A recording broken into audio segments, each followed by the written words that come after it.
How's everybody doing? There we go. Hiya, folks. We're here. We're live. It's Tuesday, August 29th, 2017, and our third episode of Revenge of the Cis. This is a show where we refuse to apologize for being 90% of the population. I'm Mersh, and along with me is my hetero life partner, Royce Lopez, no homo. Hi, everybody. We are the two heroes prophesized to come and save Western civilization. I thought we were supposed to destroy Western civilization. Well, the prophecy's not clear, but we are here. But we're here. Whatevs. You know, we're gonna play it by ear. This will go either way. But thank you for joining us for our very special third episode of Revenge of the Cis. We have a lot of stuff to cover today. As we promoted over the last couple weeks, we have very special guests coming in today. Stuart from the old Hooter and Greenway days. Yep.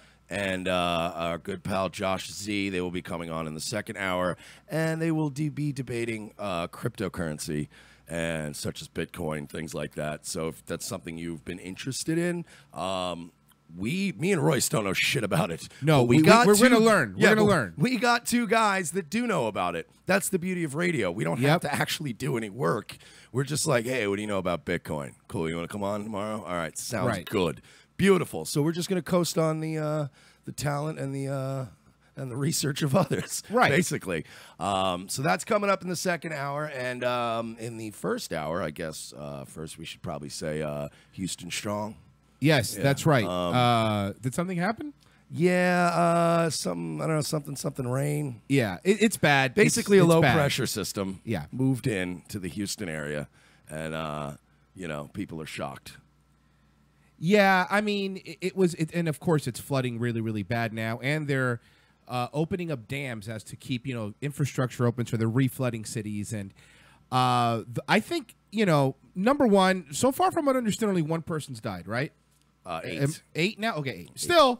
Still, honestly, pretty good. Coming from living in the Western Hemisphere pays off because 8 people die. You know, right? Yeah. So you know that's pretty nice. And Alex Jones was to cry about his FEMA camps, but let's be honest, 8 people's pretty good. So yeah, that's not bad at all. But yeah, I guess apparently, does anybody see the irony in knowing too that like they took all the people from Katrina, like 10 years ago, and moved them all over to Houston? Like literally, it is pretty crazy. All of the people that left Katrina, like, oh, thank God, nice high dry land here in Houston, Texas. And then it's like, no, everything's gonna be smooth sailing from here on out. Well, I think one of the biggest stories that came out of this that everybody is pretty much on the same side, which is really rare, is Joel Osteen.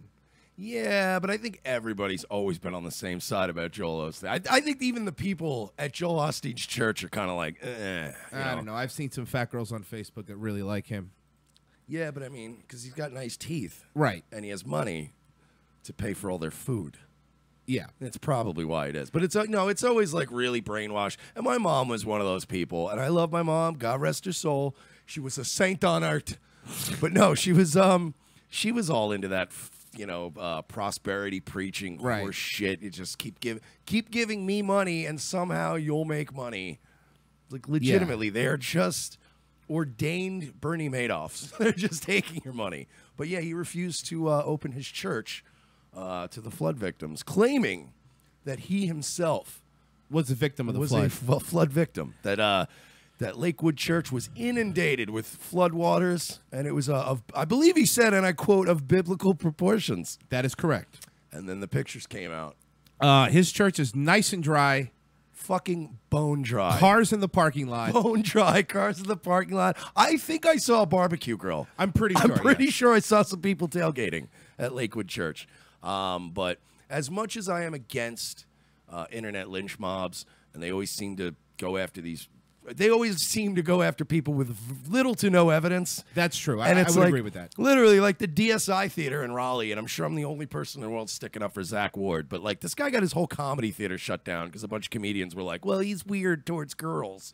And they literally got their only comedy venue shut down in the city and then patted themselves on the back like, hooray, we did it. You fucking improv idiots. Now you have nowhere to do your dumb improv. Yeah, every once in a while something comes along where everybody agrees this guy's a douchebag. And I think Joel Osteen absolutely is a douchebag. One of the first times an internet lynch mob really paid off, where everybody was just like, fuck this guy. So from what I understand, $50 million he's worth. initially at the Dome, they fit at the film in Houston. They had it for fit 5,000 people, but there's 9,000 people now, so they're over capacity. So people are going to be sleeping on the floor.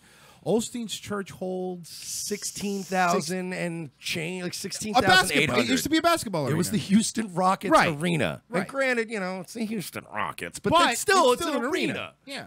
Yao Ming played there. He's a tall gentleman, so it's a big arena. Holy shit, I forgot about Yao Ming. Yeah, he did. Oh, what a fucking gimmick that guy was. Yeah, seriously. He's so terrible at basketball. Yeah, but he's like 11 but feet he's really tall. So Joel Osteen decided that he was going to finally now, after a bunch of backlash. Like, I've never seen, like, the alt-right and liberals and just everybody on Twitter was like, you fucking piece of human garbage. Like, they were just piling on. And every once in a while he would type, like, me and my wife are praying for all the strong people out here in Houston. Everybody says, go fuck yourself. Why don't you open your church? Like, he couldn't do anything yesterday without getting bombarded with hate. And I couldn't be happier. I won't be happy until he has had 50 million people accost him in the streets. One for every goddamn dollar he's made off of this bullshit prosperity preaching. Oh, I hate him. He's the biggest piece of shit. He is terrible. It really hits close to home with me with people like that because, like I said, my mom went to one of those churches. These fucking scumbags here in Orlando, they literally branched out, the church that my mom went to. And the son now is here in Orlando, and I'm not going to say the name of the church, but it's one of those mega churches, and the fucking guy owns a plane. Like, my mom died poor of cancer. Right. They didn't even call her. You know what I mean? It was like, there was this really awesome pastor, Steve Dupree, out in Holly Ridge, North Carolina, that was like my mom's pastor in later years. Right. And he came, and he did a whole service for free, and he there are dudes like that out there. Right. But I will never, ever not want to punch a prosperity teacher right in their fucking breadbasket. Well, that's what I was telling you off the air, too. It's like, I would say you and I wouldn't consider ourselves religious people. However, what this does do is people with Joel Osteen does shit like this. It makes the small churches that are out there now in boats and shit actually helping people. They lump them all into one, like, see, Christians are all bad. You see what I mean? They don't help. I think one of the funniest things that, and by the way, a site I recommend that you follow if you like to laugh on Facebook is Occupy Democrats. Their actual site. Oh, Occupy Democrat. I thought you were talking about a different website you can't go to anymore unless you have a Tor browser. Yeah, that's a different one. That's a hilarious site too. Sorry, but anyway, go on. They were posting like, oh, I wonder if all the people in Texas now are going to be thinking that the government's bad considering it's there to help them. I'm like, that's a really weak argument. Yeah, and by the way, the government is bad. It's not bad during a fucking hurricane. Right. It's one of the few times, and I'm hardcore Ron Paul libertarian. Right. I hate government. Strip it down. Department of Education, fucking get rid of it. I don't care. I agree. But when it comes to massive, like, winds, storms, flooding, there's always some, like, weird, like, Paul Joseph Watson's always out there. They're starting FEMA camps, and I'm stocking up on cigarettes. Like, it's fucking... This paranoia. No, I lived in North Carolina. I lived in the Outer Banks of North Carolina. If anybody looks that up, it's literally where every hurricane lands. Like, if it doesn't end up in Florida or Texas, it always hits the Outer Banks. It's always the first place devastated. And it's to the point where, like, if you live in the Outer Banks, I lived right on the Atlantic Ocean in a beach condo. People are like, wow, it must be fancy. But it was literally like $700 a month because they were these patchwork beach condos and nobody ever bothered to repair after these major storms because it's the Outer Banks. Like, we're like, whatevs. But dude, the government, as fucked up as they are, they will be there pulling people out of water and they're not putting you in camps, you fucking idiots. Here's my view of the government. And by the way, with the FEMA, people go, oh, this government. They played a zero-sum game where it's either you have to completely worship the government or you hate it. And here's the thing. Look, I'm not Mr. All taxation is theft. I'm not crazy. All right, I understand. Fucking statist. Right, but you understand what I'm saying. I'm not. But my point is that yes, the government should be helping people, because if we're paying taxes, if something were to happen to me, my taxes are directly benefiting FEMA coming and helping me if something happens. Yeah, this is America insurance. When we say that we don't fucking like government, we're talking about us giving money so somebody could get an art grant to fucking throw a crucifix and piss and get paid for it. Yeah. That's what I'm talking about when I talk about government is fucking terrible. There are good people at FEMA. There are good people at the VA. Of course. When we say we hate government, we're talking about you, Paul Ryan. Just you specifically. Right. That's every time anybody in this country says, I hate government, we're talking about Paul Ryan and his fucking smug face. And Mitch McConnell. And Mitch McConnell and his sinky face. Oh my God, he looks like a bullfrog. He really does look like Droopy the dog. It's sad. I think the fact if it wasn't that he looks so much like Pepe, maybe he wouldn't be so against Trump. I'm gonna filibuster. Oh my God. Like literally every time I see Mitch McConnell, he just looks like a sad fish. He's the only guy in Alabama who talks like that. Never Trump. It's just like, okay, we get it. He Mitch. really is a Hanna-Barbera character. Mitch McConnell is a Hanna-Barbera character. We're gonna block this bill if it takes every last ounce of our energy. We're not gonna let the government default. You and John McCain. Oh my both. God. Just enough of both of you. Fucking enough. But no, I mean, it's like, yeah, there's a stark difference between taking our money to give everybody an iPhone. A Tony Stark difference. Tony, yes, you're right. I apologize. Anthony Stark. You don't know him that well. Sorry, you're right. Yeah, that's right. Well, no, actually I do. I was a sponsor. If capitalism's so bad, how come Iron Man is a capitalist? No, like honestly, I was Iron Man's sponsor. That's why there's that one storyline in the comics for a while where he just got drunk and rode around in a suit and killed Which people. is awesome. Yeah, it's probably the best storyline ever. Most realistic. Yeah, I think Frank Reynolds was a sponsor at that time. Nah, go ahead, Tony. You earned it. You worked really hard. Would you like an egg for this trying time? Oh fuck! But yeah, so just like I don't know, and it's weird too to see the people in Houston. They're actually like, yeah, we're all racist and we're all terrible people in this country and we all hate each other. We do. It's just America's a weird family. We hate each other, but we're family. Yeah, like I had to go recently to my nephew's funeral, which was horrendous. It was really sad. And I had to see my family there, and I'll admit, I was fucking dreading it because my family, like, it starts with me and it just gets worse. You know what I mean? Like, I know, no offense to my family, it's listening, but we're a little bit odd. And, but I was proud when I went and I saw, like, dude, everybody was sober.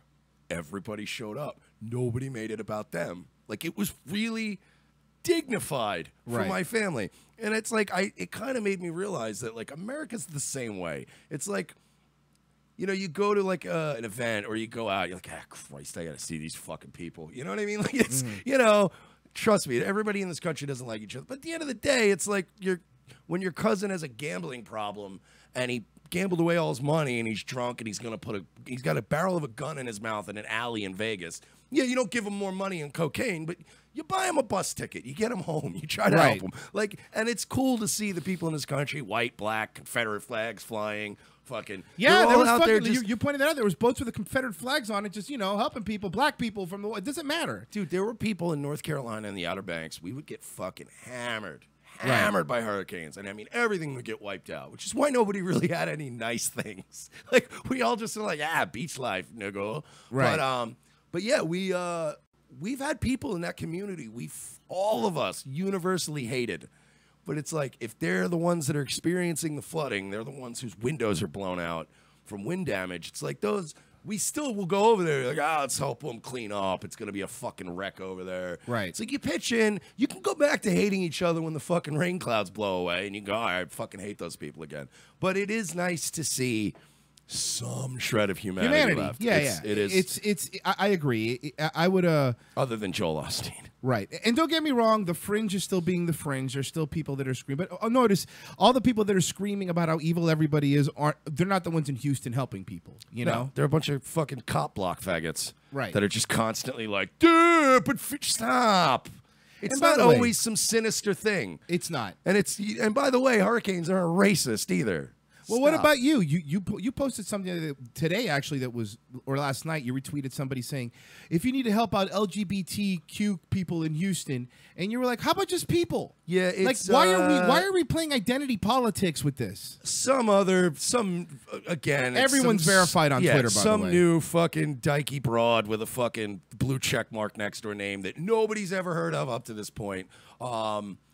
Well, she did a show on CISO, so you mean, she's coming up in the world. No, what's that?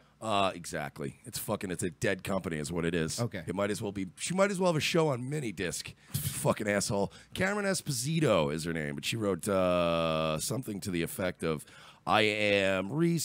she's researching ways to support Houston's LGBTQ plus folks for the past few hours. Now, are there any reports of the stadium or any place refusing gay people? Not that I know of. Okay. I'm curious if there was an epidemic that I was missing. Not in 2017 in America. Oh, they had to cross a rainbow crosswalk to get to the arena, to get into the fucking place. I'm pretty sure it's fine. Yeah. All right? I'm pretty sure everybody was screaming, yes, honey, in front of the fucking arena. Right. It's fine. You guys are fine.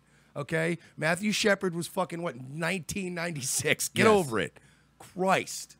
Sorry. It's annoying.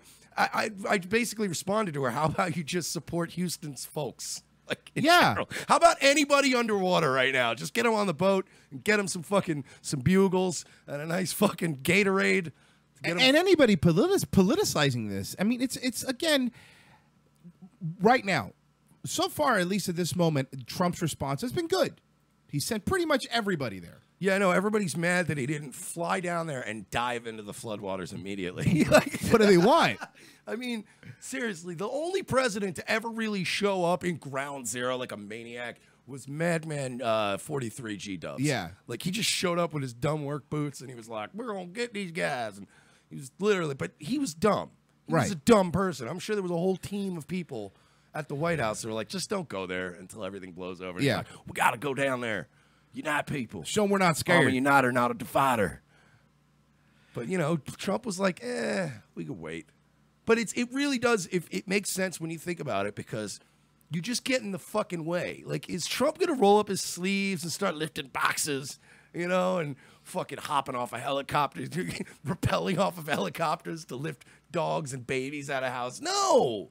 He's the president. He would literally, his Air Force One coming, with like 2 additional planes and a fucking motorcade, and then you got to plan logistics for the Secret Service. That is so much getting in the way. Does anybody know if Sean Penn's there and how many lives he saved? Probably 0, I would go. But he's got to bring a camera crew. No, yeah. He's somewhere talking about how fucking, I'm sure he's somewhere talking about how Justin Trudeau is a hero. And how Venezuela is really doing good and not. Can we really quickly take a little sidetrack on that because you brought it up?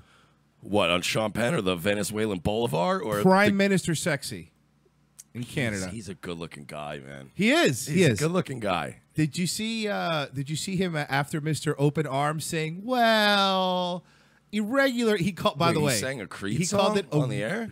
Was he like, he does look like he would be in Creed. All you Muslims. He called it irregular immigration needs to slow down. Oh, he means country. Illegal immigration, right? He called it irregular. Okay. Yeah, I mean, it's I don't understand. Like, are we gonna, like, when people start, like, if a pedophile bangs your kid, are you gonna be like, wow, that's highly irregular?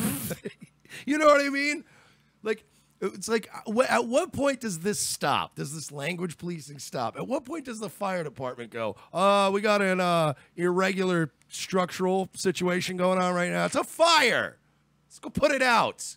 Yeah, and it's not, it's they're trying to build. The problem with identity politics is, besides everything about it, is that you can't have a political regime without a military wing. And you can't hug everybody into submission. And again, what I've always said, and I've said this about Canada before, Trudeau, forever.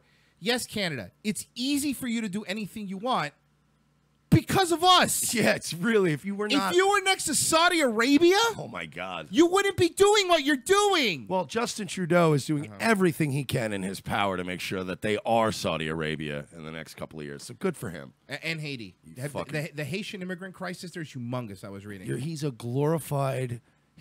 Dude, he is the guy that directed high school plays and was like everybody knew he was fucking one of the students. He was the teacher who walked in and said, "Hey guys, you see your textbook? Throw him out the window." Throw him out the window. Because Justin Trudeau doesn't mess around with no boring, stiff lesson plans. You know what? In real life, you're not going to have to take tests. So no test in this class. Yeah, he was that science teacher that just let you watch Bill Nye all day when you were a kid, and then you failed all your midterms. Fucking Trudeau. I hate him so much. He's the most hateable human being. He really is. And he's just so smug, and it's just, sorry. Oh, yeah. Hello, sorry. But do you see how many dips he could do? Well, yeah, that's his Castro blood. Yeah, that is. That's his super... Allegedly. That's his... What do you mean allegedly? Fuck him. Take a DNA test, faggot. Well... He can't sue me for saying he's Castro's kid. Take a fucking test. Okay, fine. Then I'm on board.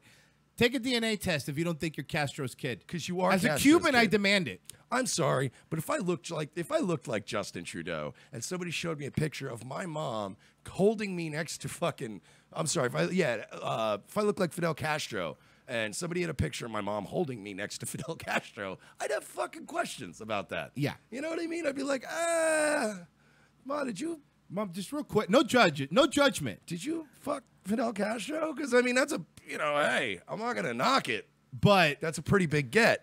But he did, kill a lot of people and destroy the Vegas of the Caribbean. It was so... You know how much nicer it would have been if we just let Meyer Lansky do his thing? Yeah, just leave it alone. It was fine. You know, it's funny about the Cuba thing. Just a little quick side note. Everybody is saying... my mom, who was born in Cuba... everyone's like, are you going to go back to Cuba now that it's open, this and that? And, I didn't realize this until I spoke to my mother today. But, if you left Cuba and fled to America before 1970, you're considered an anti-revolutionist and you're not welcome to go back, even now, without, like, some sort of special grant from the government? Why not? Because you've been poisoned by capitalism. Yes, capitalism. You've been poisoned by going to a Publix and just seeing rows and rows of turkey options. Literally, like...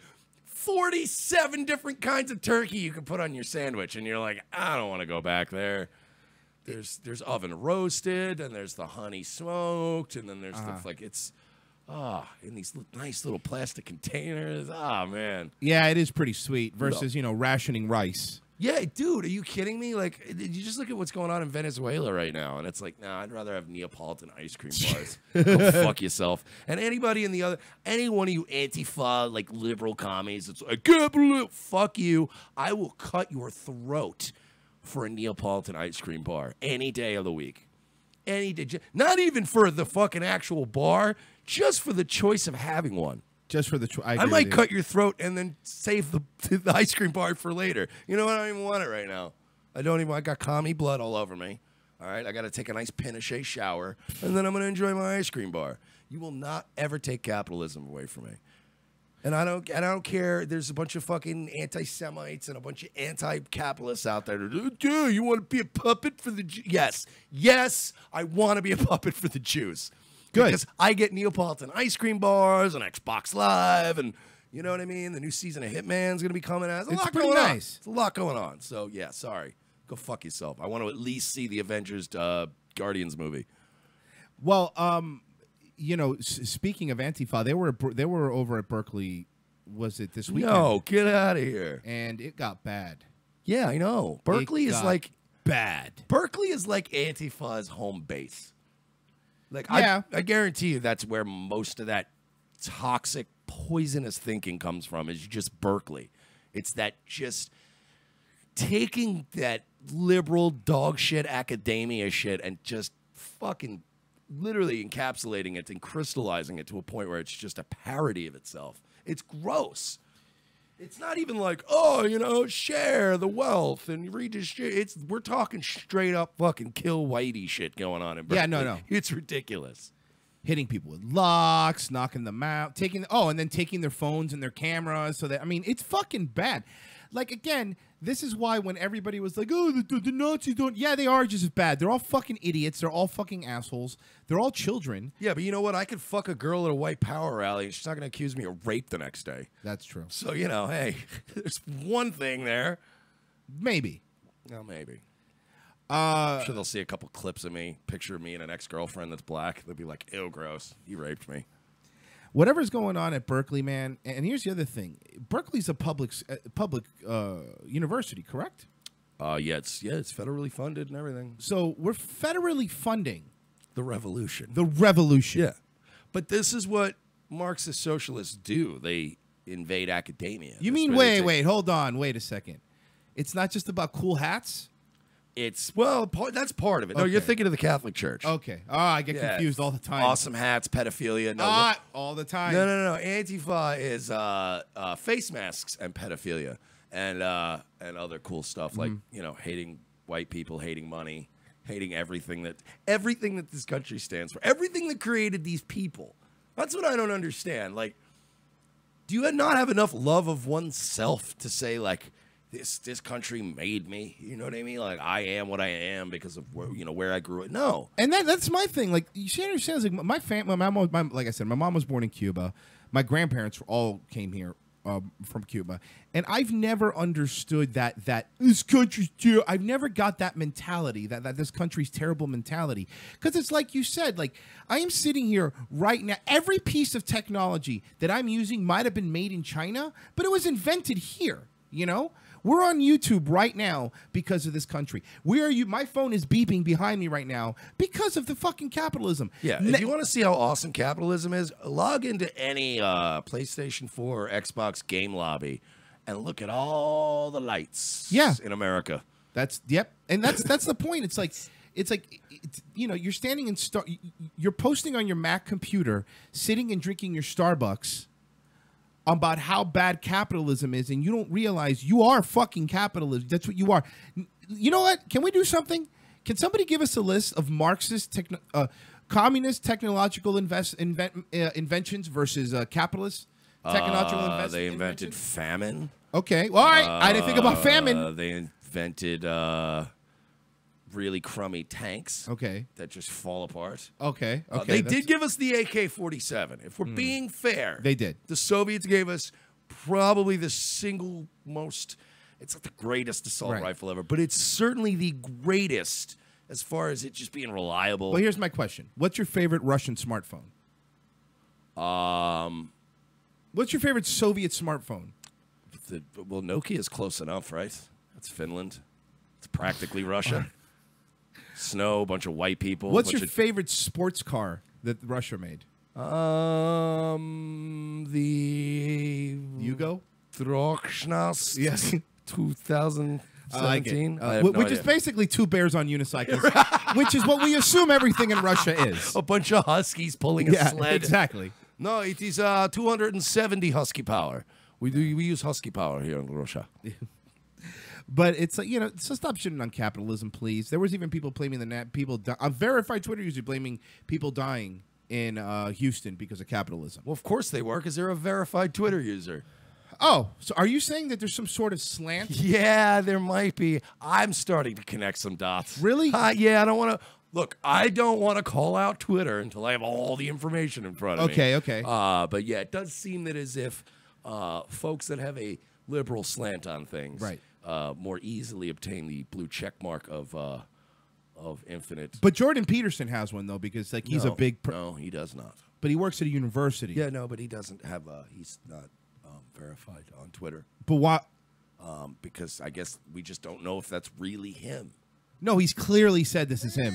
Jury's still out on that because he doesn't have a blue check mark. Oh, okay. So, but hold on. But I just want to point out. But @God is verified. Well, yeah. Is he really? No, he's fucking not. That parody account is verified. No, it's not. It's not. I don't see it. No, it's not. Okay, good. Thank God. I was fucking angry for a second. But remember, there was like a 7-year-old girl in the middle of a war zone in Syria. Remember that girl, Abu Daba Daba? Not gonna work here anymore. Yeah, exactly. Fucking some little 8-year-old girl that's like, my country is very bad because of Assad. Assad very bad. And it's like all these dumb tweets in perfect English, perfectly structured sentences. Assad, he gassing my people, and like blue check mark in fucking 2 days. You're gonna tell me that Twitter and the fucking CIA, the intelligence community, don't have a little bit of a thing going on? Like, come on, man. It's A 7-year-old girl popped up from fucking daisy cutter rubble with blood on her face, and her first order of business was to get verified on Twitter. Go fuck yourselves. At least get a YouTube account first. But at least, guys, all you fucking really arrogant scumbag tech fucking Silicon Valley CEOs, you guys really underestimate people because we're fucking smarter than this. We see through all this bullshit. Like, there are a lot of reasonable people. Like, when you take Ron Paul's Liberty Report off of YouTube and demonetize it, we see through that shit, dude. You really think what do we think? Ron Paul's out there flashing his dick on camera, a presidential candidate, and telling by the rape way. jokes? Like, no, you took his shit down because it doesn't fit with your goddamn Marxist narrative. And they demonetized Jordan Peterson in the middle of a religious thing on YouTube, and kicked him off of YouTube and brought him back on, and they still haven't said why. And I get the Jordan Peterson outrage, you know, because a lot of people have brought him up to me, and I'm mildly a Jordan Peterson fan. It's not even because I'm a fan of his. But it's we're just talking the irony. about Ron fucking Paul. I know. Got demonetized. That's economic warfare. They're trying to take your shekels away so you can't produce your product. Any little bit of money they can just pull away from you. And trust me, they just lost $1 billion on an election. They're going to make it up one way or another. Oh, wow, you're right. Jesus, I didn't know. One day ago, YouTube goes after Ron Paul, demonetizes video criticizing Afghanistan policies. This is from Breitbart. All he said was, we don't need to send more troops in to kill more people in Afghanistan. YouTube has reportedly demonetized a number of videos from former presidential candidate Ron Paul following an announcement that the company would be censoring the platform to an even greater degree. In a screenshot posted on Twitter by WikiLeaks founder Julian Assange, several recent videos from Paul were shown to have been reportedly deemed not suitable for advertisers and were subsequently restricted. Assange also claimed that the videos have been demonetized for criticizing U.S. foreign policy. The videos included Julian Assange to join us at Ron Paul Institute Conference 2017, Senate declared war on WikiLeaks, Pentagon attacks extremists at home, Trump's new Afghan strat. What? This is ridiculous. Google began their mission to police YouTube like it's never has before. Google will police YouTube like it never has before, adding warnings and disabling advertisers on YouTube's that the company determines cross the line, a threshold of offensive. Now, mind you, something else that somebody else pointed up, there's Play-Doh in kids' cartoons with videos that drop the N-bomb and say bitch and hoe. That's fine. Yeah, that's fine. NWA is monetized. Oh, and what was that? What's the Queer Kids channel? That's fine. A popular technique by YouTube is age restrict videos. You can fucking groom children for sexual purposes on YouTube. Whatevs, no prob. But hey, if you try to educate people, I guess we're gonna find out if they monetize our video. We're gonna find out. Oh, we're gonna listen. If I will be fucking outraged if we are not like episode 50 in and we're not on the Southern Poverty Law Center's fucking website. I will be let down. You hear me, Southern Poverty Law Center? Fucking bring it, yo. Fucking bring it. Speaking Royce of, is just like, please don't bring it. Oh, I'm Cuban. I don't care. They can say whatever the fuck they want about Bro, me. they've literally got Jewish people on that website. I know. It's gotten ridiculous. Like they've got people like from it's enraging. Like, it's going to be within the next 6 months, fucking Johnny Lee Riches is going to be on the Southern Poverty Law Center website for walking around and wearing his dumb hats. Which I think now's a good time to bring up when YouTube does demonetize us. Eventually, we are starting a Patreon. Yes, we do have a Patreon. It's already started, really, if you want to check it out. Across the board on social media, it's basically We're Not Sorry. So if you want to look up everything except Twitter. Right. Is at We're Not Sorry. So you can find us on Patreon, We're Not Sorry. Gab, We're Not Sorry. Blah, blah, We're Not Sorry. Twitter, it's ROTC Media. Now, here's the reason we're starting the Patreon. It's not just for us to sit here and talk all day. We're going to actually get things done. For example, I'm so excited. coming up September I'm 16th so excited. is the DC I'm March, so excited. which is The DC March. Juggalos Juggalos. and the alt-right. Well, and we don't And know, regular right. Yeah, we don't know yet. It's the mother of all patriot rallies, so it's like I think it's going to be a lot of the fat MAGA people. Yeah. Like a lot of the Oath Keepers and all those fucking, like Right. like my kind of people, actually, because they're like civic nationalists, and it'll be like, it'll be a mixture of races and religions there, but they'll all be like fat and barbecuing and drinking like Busch Light. Like, it's going to be cool. So we're going to get up there. We have a lot of stuff planned. Here's the specifics, folks. Okay. I guess we can tell you guys this much. So what we're going to do is start a series. And if this one does well, there'll be more to come. But me and Royce want to take this act on the road and do some of our in real life trolling. So we are going to head to the Juggalo Patriot Rally here on the 16th for the first edition of Mersh Royce Healing America. That's correct. And we are going to unite these two groups. Come hell or high water. We have a lot of special secret gifts that I don't want to get into. Gifts, not gifts. We actually have physical items that we're going to be presenting to the leaders of each group. We're going to go out there, get some footage. I'm certainly looking forward to finding out how magnets work. Yes. That's going to be really exciting. But yeah, we're going to meet with Juggalo. So we're going to go down there. It's going to be an all-day deal. We're filming all of it. We've got possibly Derek from our old, from Jesus, fucking veteran Derek from like 5 years ago. At the Occupy rally. He was our Occupy man on the street when we were back in Miami. He might be joining us. I've reached out. Jonathan Lee Riches, JLR, will be there, so we're going to meet up with him. For those of you that don't know Johnny Riches, just Google him. He's a fucking weirdo. Yeah. I love him. I love that dude to death. And then also I reached out to Bronx Johnny from High Society Radio. I'm trying to get him to join us, but he said that he's in Ecuador right now. I'm assuming banging who is. Yeah, that's what I would be doing, too. 10 at a time for a dime. Is Ecuador like kind of, it's near Venezuela. I'm sure they're fucking dinar or fucking Probably not doing great. Bolivar or whatever the fuck they use. Probably not that strong. So we want to get up there. So we're going to get up there. We need your help. If you guys want to get in on this action, you can actually just go directly to paypal.me/Mersh Comedy. And if you want to get us the money directly, because we're buying stuff as we speak, we need a lot of weird, random pieces of equipment. But we're going to gas be out and a there for the hotel whole and thing. stuff. We're going to be out there for the whole thing. And the deal is we are going to be keeping a lot of the footage for ourselves. As far as like the main camera stuff and the main audio boom stuff, that's all going to be cut up and edited into a very special documentary.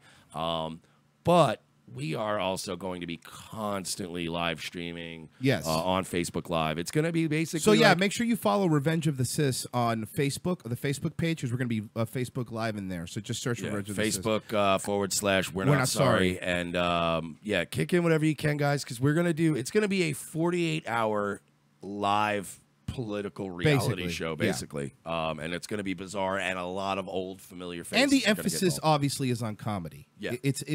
We're not going there. We're going to do a little trolling and some ball breaking, but we are genuinely trying to go to these events so we can find a little bit of humanity in everybody. And it's very easy to find. Like I find, and Royce is very similar, if like, we hate groups of people. Like, once you get 100 people together and they're chanting the same thing, it's never fucking good luck. No. It's always going to be bad. But outside of maybe a sports game. Yeah, even then. Even then, you're right. Go to Philly. Go to an Eagles game. The They'll punch you in the face. And... Oh, my God. Okay, you know what? I'm with you. Yeah. More than 100 people. Anybody more than 50, 100 people chanting things is awful. But I do find that when you get, like, and me and Royce have interviewed a lot of people over the years that have been controversial. When you get people away from the pack and you just sit them down and you talk to them, yeah. People are usually way more human and normal, and they have better the people change immediately when they're not around a bunch of people chanting white genocide, like, you know what I mean, and fucking magnets, how do they work? Or I don't even know what the fucking juggalos are going to be chiming. I'm assuming they're just all going there to find out how electromagnetism easy fat chicks, whatever they do there. I will bang a juggaho if we can, or a juggalette. I'll tell you this is a promise. If we reach our goal, Mersh and I will actively try to spit roast an animal like at the total, Juggalo. yeah, like not even. But no, we're not even not even for our pleasure. Don't think this is like a. They're gonna have no. We're gonna do it, and we're gonna actually just for you guys. Yeah. If we reach our goal, which is only $600, Patreon subscribers are gonna get exclusive photos. We reach our goal. We're gonna actually start low and work our way up. Yeah, exactly. Like we're gonna start with the bottom. Yes, Bottom. absolutely. We will spit roast a juggalette. Yeah. You know what that means? Any girl in a PT Cruiser, we're starting there. We're starting there. All right? To show you how committed I am. We're a Ford Focus. Whatever. We'll start there. God. All right? With a hatchet sticker on the back. That's correct. It's so gross. It's disgusting. Oh, I can smell it now. Oh my God. God. They're fucking devastated that Sausage Castle closed up here. By the way, this just in breaking news, ladies and gentlemen. Mersh's dick has quit the show. It's gone. Mersh's dick It is. has, Actually, announced join Antifa. After a solid 10-year run in the radio and comedy business, plowing girls from coast to coast, we are sad to announce today the retirement of Mersh's dick, and we wish him well in his future endeavors. And some of the fun things that we're planning, just to give you guys, and this is just a little overview, you know, free face painting. We're going to be offering that. Free face painting. That's going to build your own wall. But with cum. Is that... Don't give away the fucking... You're a terrible magician. Okay, David Copperfield will be disappointed. David Copperfield should be disappointed. Rape Island. Allegedly. Allegedly, Rape Island, David. Allegedly, David. No, we don't know. Not allegedly. It's a rape island. So, Fuck you, David Copperfield. It's not rape if there's no law. Hey, David Copperfield, fuck you and your fucking George dummy in your museum.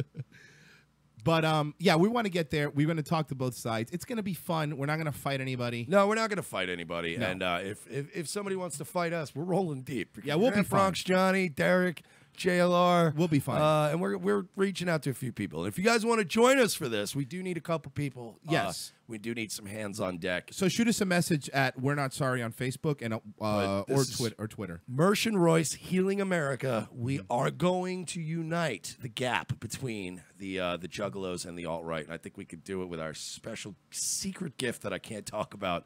But everybody's going to be very, very happy. But yes, I really do believe. Let me put it this way. If I discuss our gift on the air, we will be demonetized. But it's an awesome gift. Well, here I'm at the juggalomarch.com, Saturday, September 16th, National Mall at the Lincoln Memorial, Washington, D.C., noon. This is the day that we're asking every single juggalo to join us in our nation's capital. How can we not be there? And how can they afford to get there? There'll be a lot of hitchhikers on the 15th. Oh, Jesus. Yeah, I mean, I guess you're right. There's going to be a lot of people... Uber's going to be fucked up that day. I mean, yeah. It's probably going to be like... There'll probably only be like 2 Uber drivers working. Like, I'm not doing it. I won't. No. I'm not. I have not. fucking crazy demon clowns and neo-Nazis in my cab all day. I'm just going to stay home. Again, and like you said, Mersh, it's going to be a warm day. So, you know what? We're going to put up with the smell, so you don't have to. It's going to be a warm day. We're going to wear a light jacket. Yeah, it's going to be very nice. A lot of grease paint. Yeah. Yeah, these kids are just... Oh, God. They're going to smell like fucking... They're just gonna smell like piss and bales of hay. It's bad, man. I mean, look, bunch of fucking face. I want to take bets. We've been to comic conventions. Do you think this is gonna smell worse? Yeah, definitely. Even though it's outdoors, you think? Yeah, because they get dolled up for comic. You're right. You know what I mean? It's gonna smell. So yeah, we don't. Again, like you said, we don't know the Patriot. Like you said, we don't know exactly we know exactly who's showing up from the Juggalos, but we have no idea. I mean, with the right, it's always a weird a mix. Like the right wing always looks like the Confederate States of America. Right. Like it's always a loose confederation of people that don't even like each other, but they still agree that the Constitution's important. Like that's pretty much what it is. There's like the right is so much less splintered than the left, only because we don't ever agree to like each other. That's There's true. no Good point. tolerance on the right. It's like. You want to be a gay Republican? It's like cool, but there'll be a guy that doesn't like gay people, and they go, "I think you're fucking gross." But hey, vote Trump next election. Make sure we get these Democrats out of the house. That's a very good point. And the left is just like, "Why do you have dreadlocks, you white oppressor?" It's Jill Stein, not Bernie Sanders. Rabble. They can never get it together. Like, even on the right, like, at the last minute, everybody's like, we're not really voting for Gary Johnson. Get the fuck out of here. That's a Trump. That's a really good point. We're way on the... Dude, we couldn't be less on the same page than the left. Yeah. But because we agreed on a social contract that works, which is not, we need to tolerate everybody in this group. We agreed on certain things. Leave my fucking guns alone. Yep. Leave my freedom of speech alone. Don't fucking touch my property or I'll blow your face off. And everybody on the right's kind of like, hey, it's kind of like a very uneasy alliance. Right. But they're like, hey, we don't like each other, but you know, we all agree that we would rather shoot people in the face if they try to take our things. Yeah. And kind of what we agree on. You know, that's a good point, because the one thing that we've talked about in the last 2 episodes, we talked about before, is how the left has been eating their own. Like, here's a perfect example. Trump has given them so many opportunities to actually get a leg up, but they go so far that they lose everybody. That's what happens. Perfect example. According to them, Trump didn't reply, didn't say what he needed to say correctly about the white nationalist. I'm not saying whether you agree with that or not, but they could have stuck on that talking point and you would have been all right. But instead, tear all the statues down! Then you lose people. And it's what's great about the left too is the left is sort of like a kid who tries to punish you by not eating his dinner. Exactly. You know what I mean? It's like, you're the fucking idiot who's going to go to sleep hungry, asshole. Like, I'm going to eat dinner and dessert, you fucking dumb shit. Like, I don't care. Like, you really think I'm going to sit around and go, well, he didn't eat dinner? Like, you're living in America and your kid's fat anyway, probably. He's fine. He could take a couple dinners off. Yeah, fuck him. Skip pizza tonight, Yeah, asshole. seriously. But I'm not going to sit around all night going, oh, well, what about... I think that the left genuinely thinks we sit around going, well, what about their feelings? We don't. We don't. We don't care about you. No. Your feelings are irrelevant.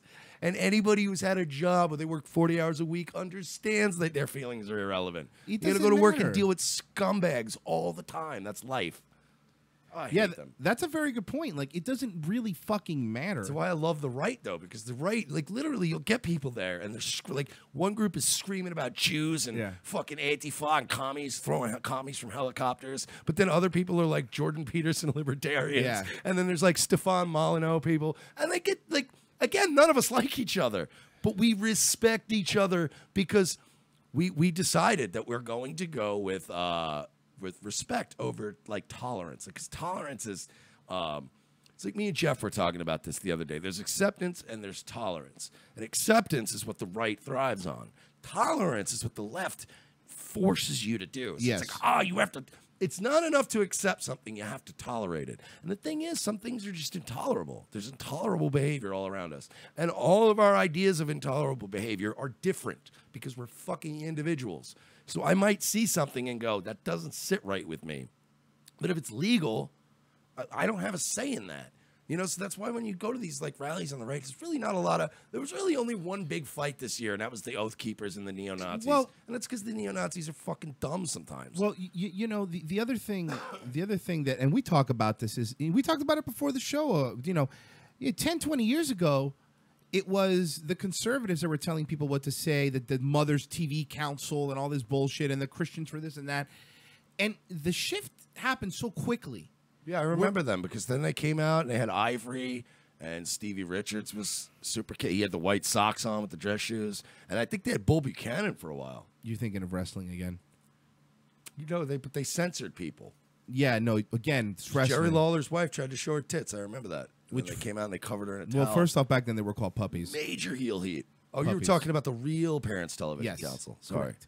No, but my point is now it's the left that's shutting everybody up. Hey, don't say this. Hey, don't say that. Hey, you know, you're not allowed. Oh, you're racist. You're a Nazi. You don't agree with me. And the problem is, it's that, and the reason we say children, at least I say children, is not because of anything other than the way that they're acting. They're acting like children, because if you've ever been around kids, even if you give them everything that they want, they're always going to want more. They're just miserable cunts. Exactly. They just really are. And in the moment when the left now, some portions of it, I know everyone has agreed, but when the left now is telling me that kids whose fucking brain isn't developed yet can decide whether they should take hormones or not, you fucking lost me. You can't be the party of science on one end and then say, well, no, you know, the brain is just, you know, it's a construct. No, it's not. You know what? Go after me all you want on the internet, but they stopped being about science when they started pushing this climate change shit years ago. Stop. Stop with this accepted science thing that they all do, where they just all go, yeah, well, it is because we all agree. We're all telling you to pay your carbon tax, even though China's not, and we're going to fucking die anyway. But have you seen the John Oliver memes? Oh, that's probably why I'm not a liberal. Yeah. I need more John Oliver and Samantha Bee in my life. No, and that's a good point. Like, the whole Paris Agreement. I would rather have actual bees in my life. Bees? I would rather be stung by an entire hive of bees. The other thing is, well, you're right. They're not, again. They call me Samantha Bee because my words sting like the truth. Yeah. I wish you would Samantha die. I wish Bee. you would die afterwards like a real bee. Come check out the buzz tonight. Samantha Bee. Bzzz. Fucking worst piece of shit ever. And, there's so much. We've been off for some. We'll definitely talk about. There's so much to come. Yeah, but back to the main thing. We want to get up to D.C. We want to talk to people. We want to heal the country. Juggalos, Nazis, Mersh Royce, special guests like JLR and Derek, Bronx Johnny from HSR. It's going to be a shit show. It's going to be crazy. If you want, the most direct way is just paypal.me/Mersh Comedy, and we'll get it directly, and we can start buying some of these dumb things we need.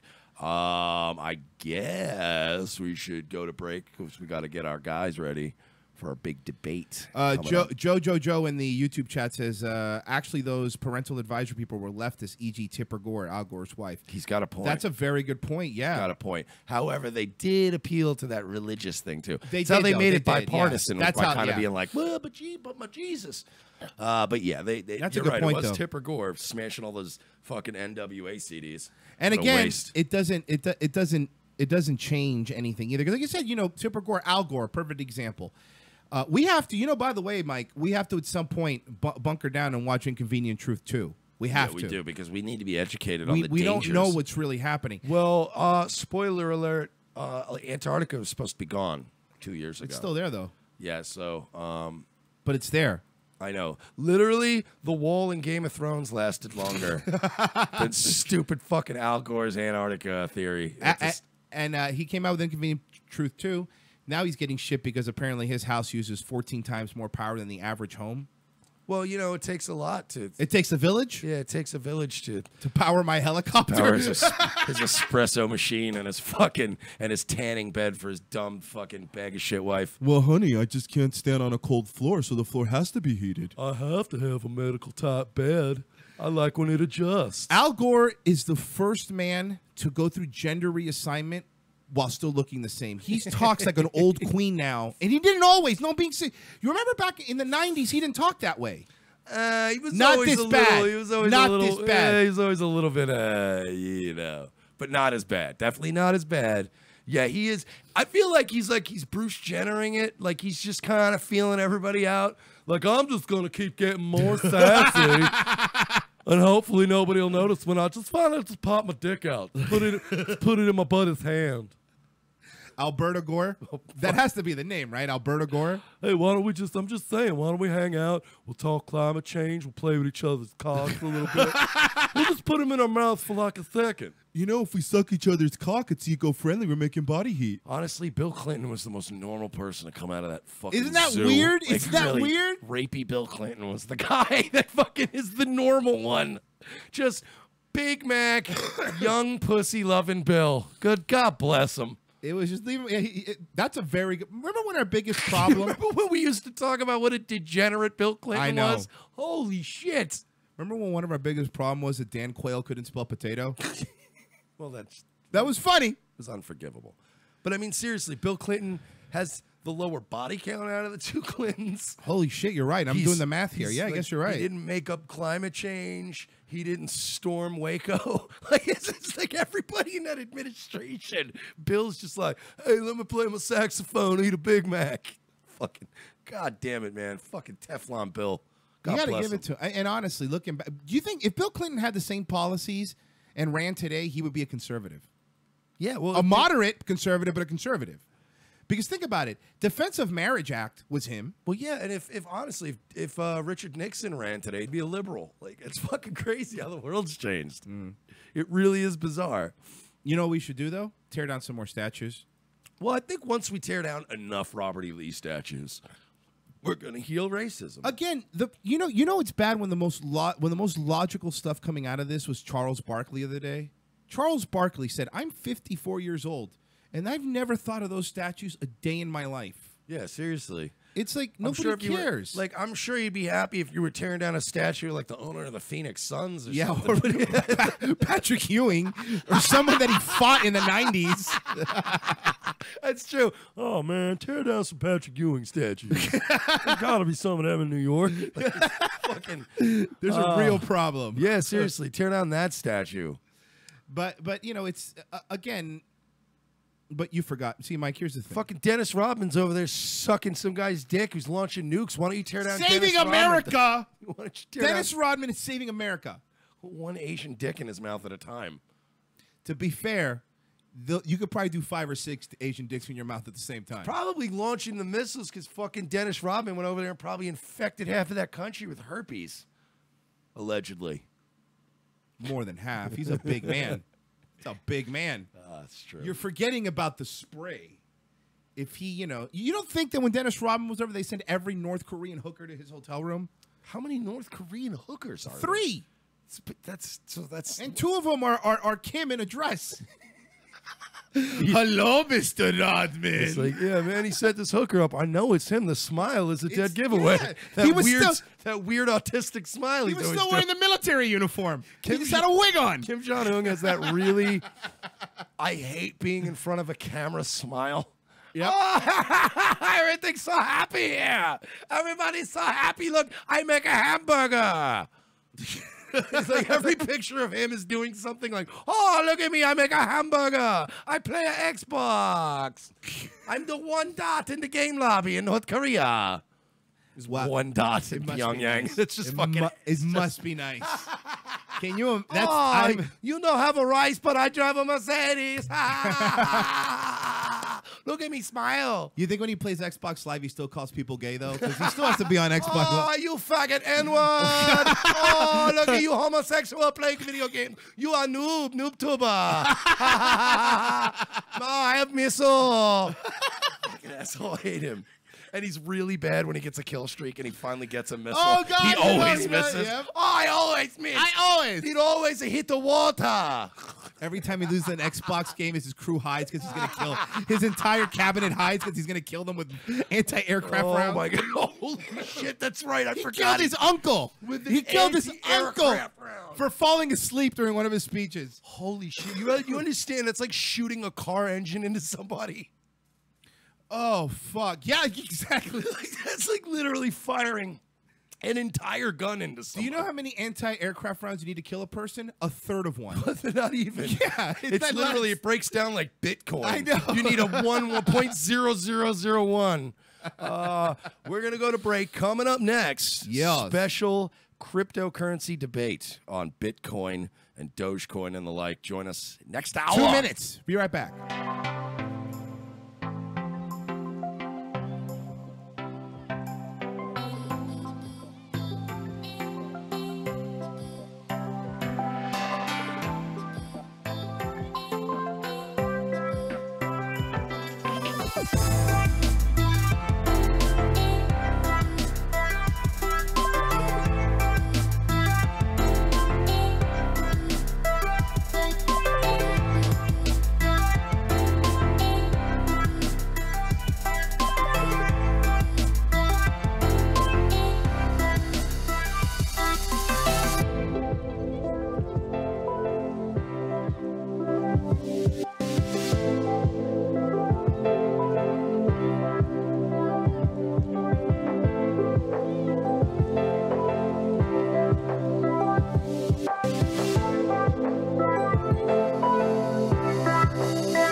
All right, here's your last question. What was the cause of the Civil War? Actually, there were numerous causes. Aside from the obvious schism between abolitionists and anti-abolitionists, economic factors, both domestic and international, played a significant... Hey. Just say slavery. Slavery it is, sir. Yes, I am a citizen. Now, which way to the welfare office? What? I'm kidding. I work.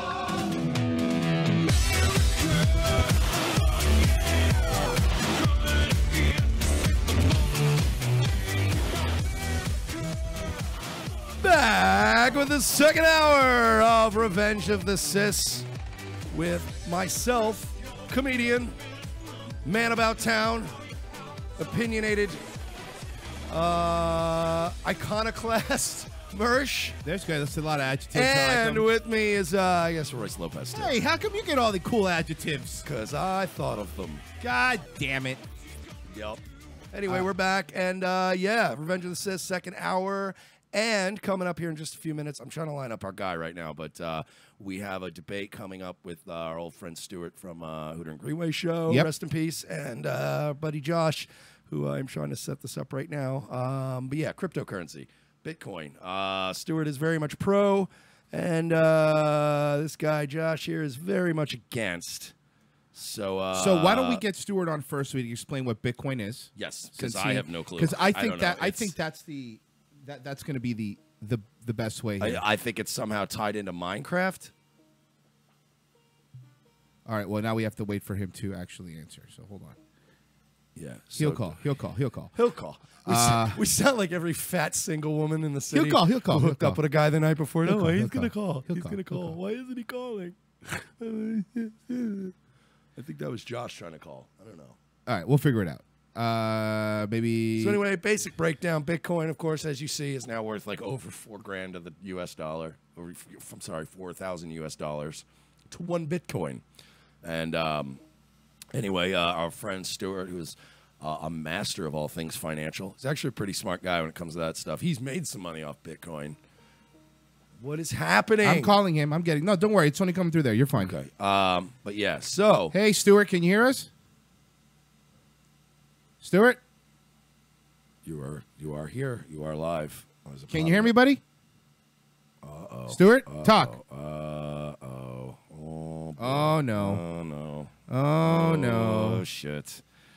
I'll figure it out. I hope Dickhead's mic is off. I really hope that's what it is. We'll figure it out. I hope fucking Paranoid. He did say before the show, he was like, oh, I haven't used it in a while. Yeah, I hope Mr. Paranoid has his mic disabled and his fucking tape over his camera like Jeff Ray, that paranoid weirdo.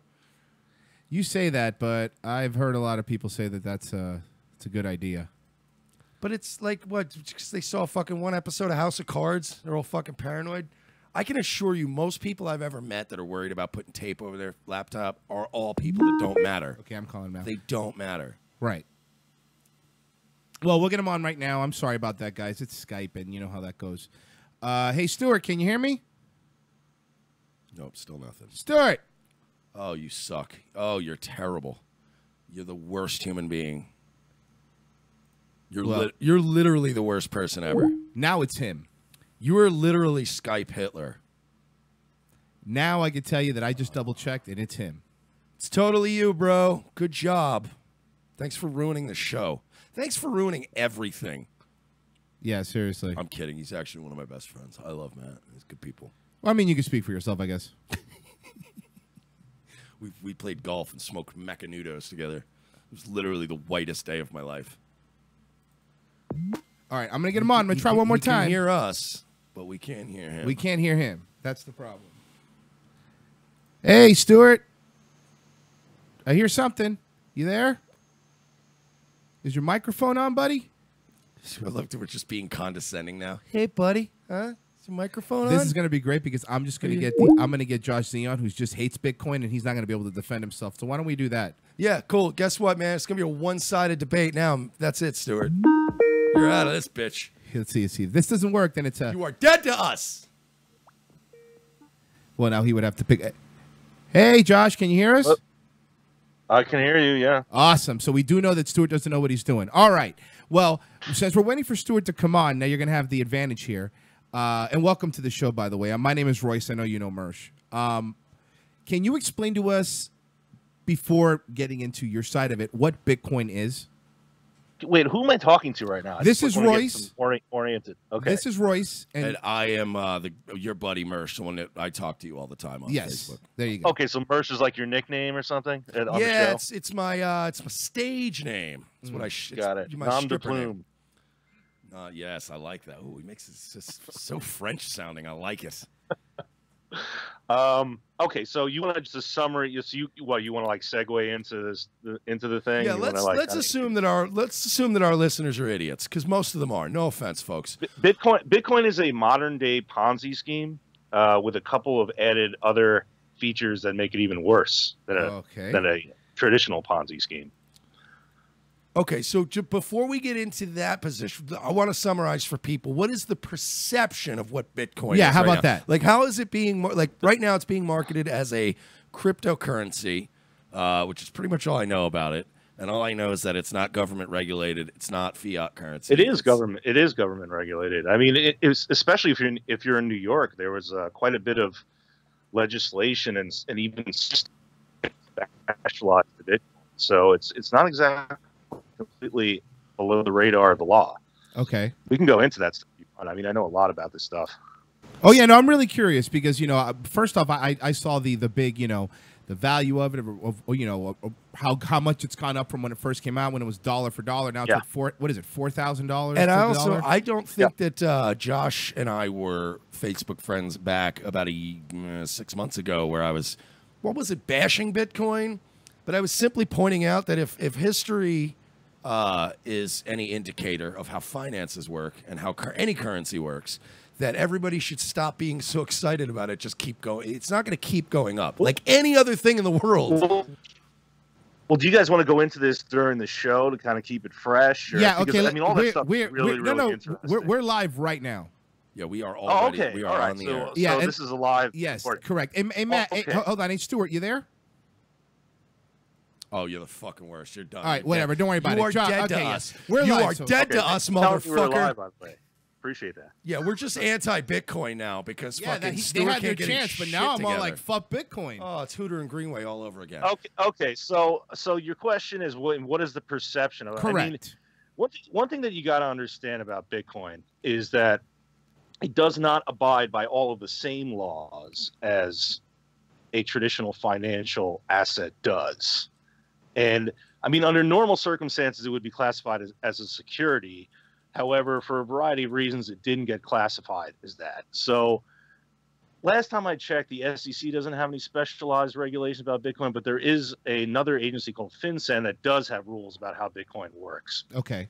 But in a traditional security scenario, there are laws about what you have to declare in terms of ownership. Mm-hmm. Right. And that's what's throwing a lot of people off. They don't understand that just because it has a trading value at $4,000, that it means that its market cap is simply the number of Bitcoins multiplied by that number. Okay. I have a question here. In traditional. Yeah. Layman's question. I understand what you're saying, but just me not understanding anything about it. What is Bitcoin backed by? What gives it its value? How did it become absolutely nothing? Okay. I mean, that's the biggest criticism. Like, any traditional economist, anyone with any credibility whatsoever, will all say the same thing, save maybe like one or two people. John Matanis is probably the most credible person who argues in favor of Bitcoin. He writes for Forbes and a couple of other magazines. But okay, what exactly was your question again? Could you just repeat it? What gives it its value? Okay, there's absolutely no backing whatsoever. So it's completely speculative, is what you're saying. Absolutely. I mean, it's 100% a Ponzi scheme, and there's really no reason to believe that it's anything other than a Ponzi scheme. And part of the problem with Bitcoin is really what it is this. And in a lot of ways, it deserves respect in the sense that it's such a sophisticated scam. What they did was they combined Ponzi schemes with multi-level marketing schemes and social media manipulation. They took those three elements and sort of made something new. And that's what Bitcoin is. Hi, can you hear me now? Yes. Hey, Stuart. What's up? Okay. Excellent. I turned down your microphone just a little bit, or back away. That better? Yeah, that's better. Okay, so what now? You did you hear what Josh Z was saying about Bitcoin? I did. I heard him say it was a Ponzi scheme. Now, first, a Ponzi scheme is where you have a series of investors who invest into a product, and then you get a second level of investors to pay those investors back, and the company goes out of business. Correct? Well, yeah. I'm not sure exactly what is the legal definition in that regard, but Bitcoin does have those characteristics. How? Well, I mean, what a lot of people don't understand about Bitcoin is that the way that it's run. Okay, it's one of the most sophisticated schemes I think we've had ever, and basically it works this way. What they do is they create these coins out of thin air, and they take those coins, and they may have low value at the time, and they'll distribute those to various layers in their marketing scheme. They'll give them to people who run social media manipulation operations. They'll give them to these mining cartels. They'll give them to people who run user groups. For instance, there's the New York Bitcoin meetup. I know that those guys were somewhat involved in this. And, they'll stimulate the interest in it this way. You'll receive something like 10 Bitcoins for doing something like this. Everybody does their work. They troll real hard on the internet, and then suddenly the thing will rise in value by $1. No, that's not correct. What is it? Nobody actually gives Bitcoins away. You have to. This is not. No. You don't understand how it works in the inside. I mean, there's a lot of people who sort of are observing Bitcoin from the outside. That they're buying into this ideology that's very much constituted by libertarianism, and they don't really understand how the internals of the thing work. So I'll let you speak now. I mean, I've just done a good 5 minutes, so go ahead.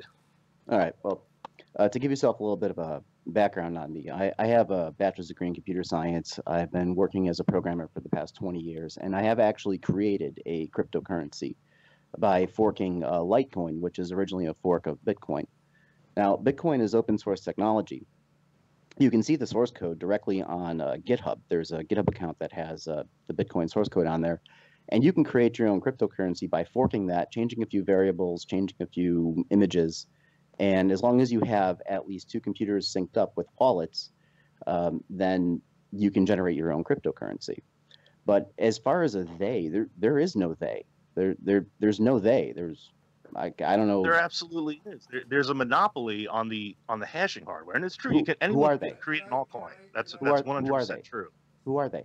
The people who monopolize the mining hardware. All right, can I say one thing? I just want to and we're just going to moderate here and there. You guys are fine as it is, but I have to say, in Josh's defense, there's always a they.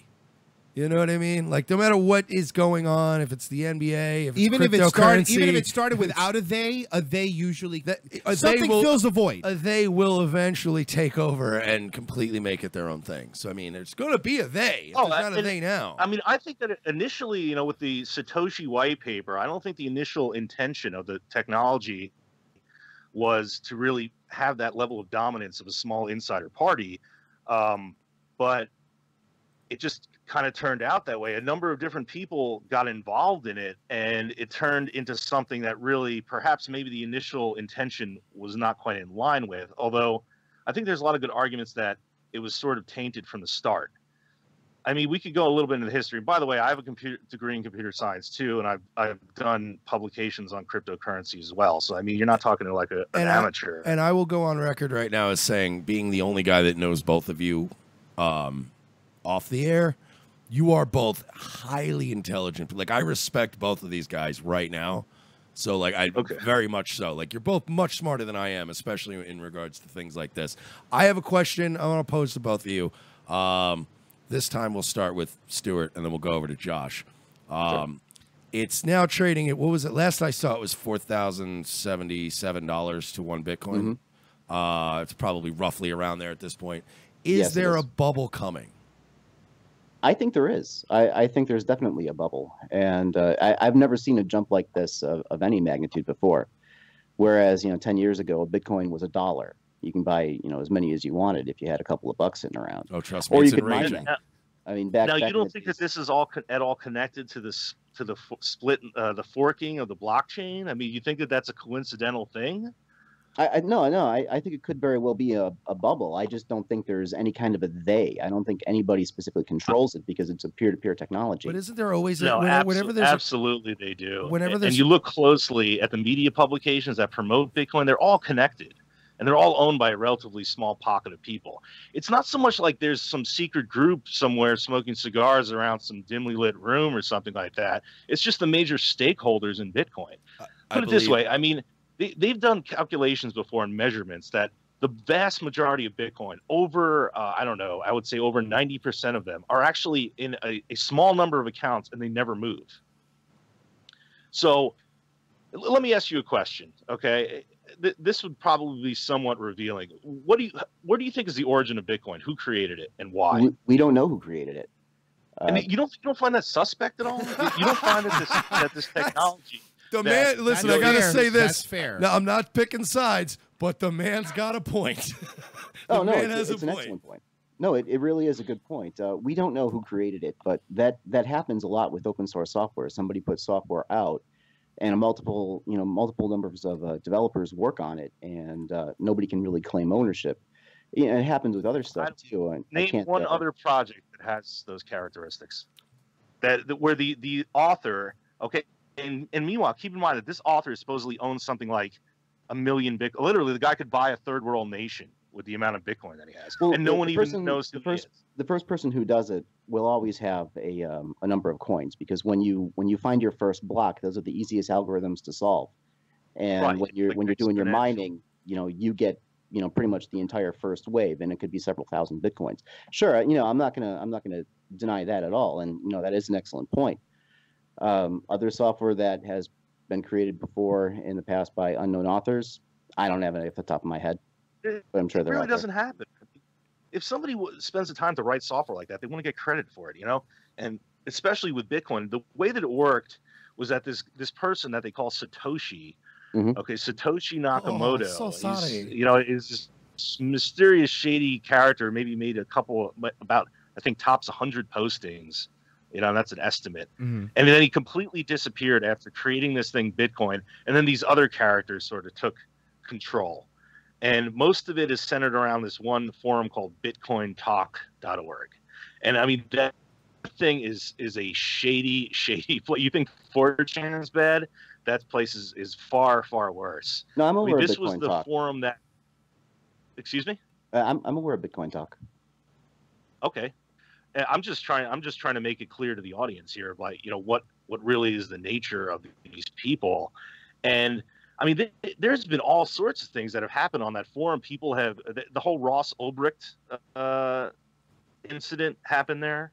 Are you aware of the whole Ross Silk Road episode? I would imagine you are. Yeah. Well, and that goes to my point that I made a few months ago, and to point out, like I said earlier, me and Josh weren't really friends then, but I had pointed out that so much of Bitcoin's proliferation has been built on illegal activity, or at least gray market activity. That my big thing was, I knew, knowing a lot of people as far as like marijuana people and growers and people in that industry, finding out how the banks won't hold the money for any of these dispensaries because they're still federally illegal.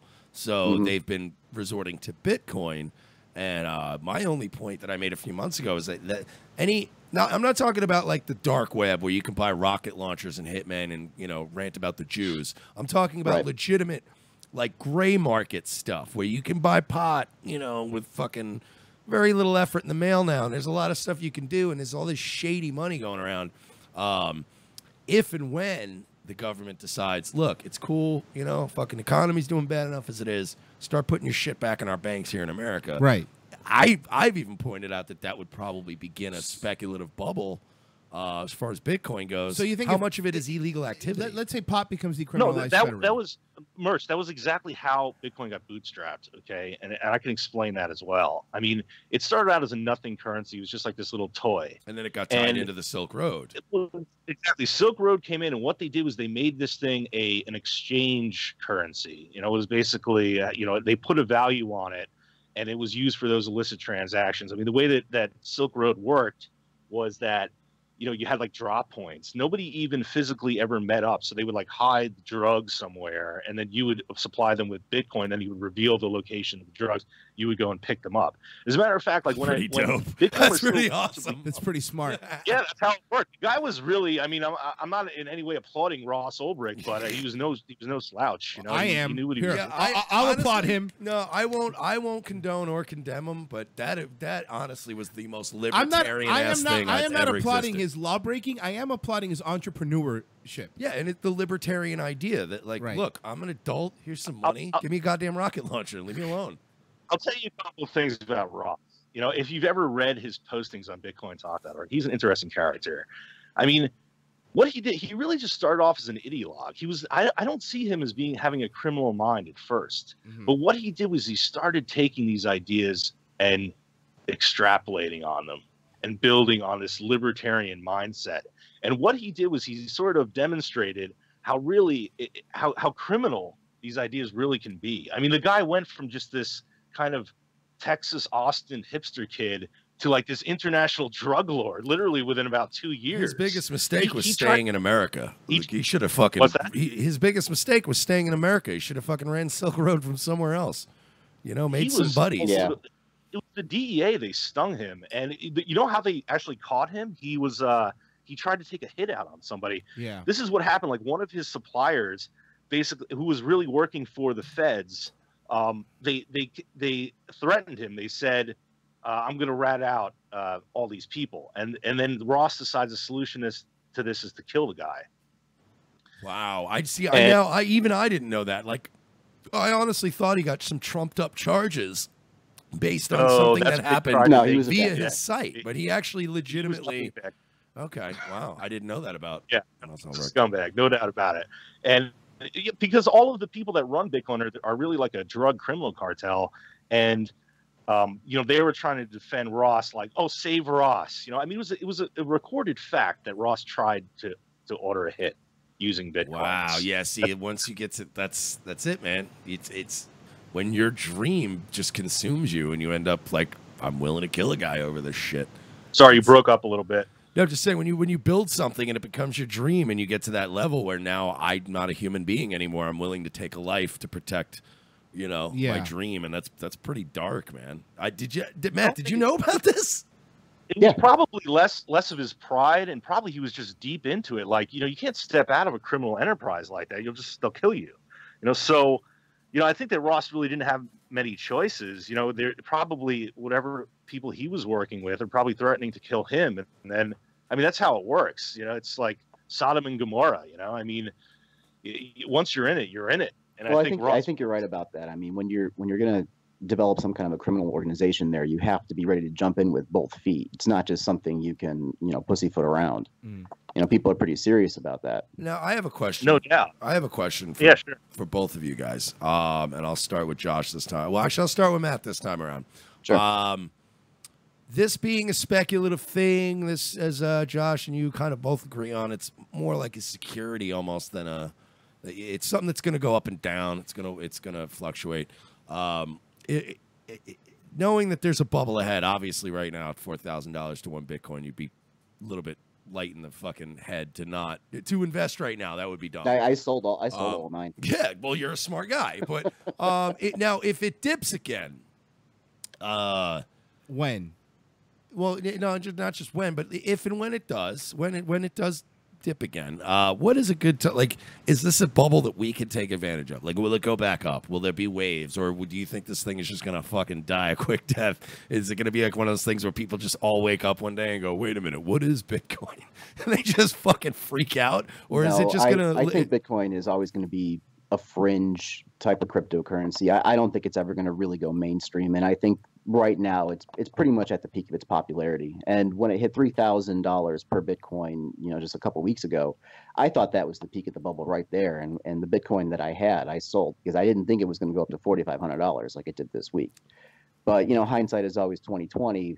But still, I got into Bitcoin when it was about $200 a coin, so I made out pretty well, and I had a very minimal investment in there. I didn't just keep. I don't try to mine Bitcoin because you need insane hardware to do that now, and the electricity cost is just going to blow your margins on that. Yeah, So, that's so right. this is also how much, so you know how much they spend on electricity per day on Bitcoin? Isn't this I'm also sure then? I'm sure it's insane. Isn't this $13 million of electricity per day are spent to keep Bitcoin running. buddy? I'm sure the electric company loves Bitcoin then. They better pay their carbon Yeah, tax. I've even read something where people find like abandoned places and the electric company cuts a deal with them because. Well, I think the founders of Bitcoin should pay their carbon taxes. Oh, okay. Well, Save Antarctica. But that's not how I Yeah, made my they were- Bitcoin. But How I wait, made my so- Bitcoin was on a cryptocurrency trading platform called Bittrex, where I would buy other cryptocurrencies when it was low and I would sell it when it was high. right. So that's how it's kind of like the stock market. You could buy low and sell high, but I don't know if you can make money on the way down like you can with stocks, because with stocks you can do what's called options Yeah, trading, shorting. where yeah. you can buy, you could short it or you could buy a put contract. And as far as I know, nothing like that exists for Bitcoin. So you're just gonna have to sell it while it's high, wait for it to go down, and then purchase it when But that's it's low. my question. If it goes down again, and let's say Bitcoin goes down again to like the 200 range, would you pick up a couple? I might. I think I would. Josh? No, I think that the technology is utterly flawed, and due to the fact that it doesn't have to abide by any of these regulations, which are really there to protect us as much as these libertarians would have you think otherwise. You never really know. I mean, it's like musical chairs. It is pure musical chairs. So these guys have got their hand on that needle. They get to decide when the music stops, and it's never in your favor. Well, first of all, let's get something straight. It's I'm worse going to than defend gambling. libertarians. First of all, roads are overrated, okay? Okay, fuck parks. Okay, they're stupid, and they're just a waste of my money. All right. Secondly, I actually forgot the other question. I actually did. You know what Oh, else yeah. isn't No, backed by anything? The dollar. My question about Bitcoin Not mining. true. Bitcoin mining was something that when it came around early on, I was tempted. But I was like, wait, so it's basically just a virus, right? Like I'm basically giving you some of my CPU 24/7, right? Isn't that what that is? Like you're basically, isn't Bitcoin like a giant virus? Like isn't it Well, Skynet? Bitcoin's basically Skynet, people. When you're solving the algorithms, go ahead. No, well, I was just you can talk. I think I'm kind of dominating the conversation, so let's everybody hear your side of it. Well, back when Bitcoin was first started and you did the mining for Bitcoin, is that you're trying to solve algorithms. And when you solved them, you were rewarded with what's called a block. And I believe a block at the time was either 50 or 100 coins, but it's gradually decreasing over time because there's only a set number of Bitcoins that will ever be released. But solving these algorithms, people figured out that it's actually better to use your graphic hardware than it is your CPU. So if you had a really good video card, you could actually use the GPU in that to solve these algorithms. And as the algorithms continue to get harder, people needed not better hardware, but different hardware specifically designed to solve the certain algorithms that were in place. So people released things that you could plug into the USB, and I have one of those devices now. It's a little USB thing. You plug it in. You tell your computer that you have a Bitcoin mining device, and it'll attempt to solve the algorithms. But what is it? But- What is these algorithms? Like, Yeah, I I don't feel like understand, This is like, just a virus. What does that's the in your algorithm computer. do? Why does it make a Bitcoin? Let me clarify a couple of things that he just said Okay. there. So, like, even most mining today, they do have those ASIC devices that plug into your USB, but the vast majority of the mining that happens in these mining farms. I think a lot of the Bitcoin insiders want people to think, part of the headline to Bitcoin was that it was a peer-to-peer currency, right? Like there was no center to it, but that is really not true. But they want to maintain that image. So, they kind of market some of these little doodads that make it look like everyone is participating in the mining, when really, even those little dongle things are not very profitable in terms of the... Not anymore. I guess that's the point that I'm getting at, is that like you're talking to a guy that I'm probably the most other than my nephew, who's next generation, but in my generation of my family, and Royce in his generation, his family, we're probably the most technically savvy people in our generation of our families. But I'm not savvy enough to understand the algorithm solving and stuff. All I know is a basic principle, which is that if you say, I'm going to give you free stuff for plugging this thing into your computer and running your GPU up, like, I don't trust that. Like, well, there's something to that. I'll give you a little bit of history on it. I mean, the algorithm was originally invented by a guy named Adam Back. He's a British gentleman. He's actually a very bright person. He's literally like one of the smartest people in cryptography that I know. He actually invented it. Diversity is our strength. Sorry. Anyway, go on. Make sure you have your license for your bitcoins. The purpose of the thing was to actually cure the problem of spam. And the reason why it cures the problem of spam was that it uses this device of solving these problems to prove that you have a CPU so that nobody can spoof identities on the network. And later on, Adam Back may have been involved in this. I'm not sure. Took this idea and then transposed it into the world of digital currencies.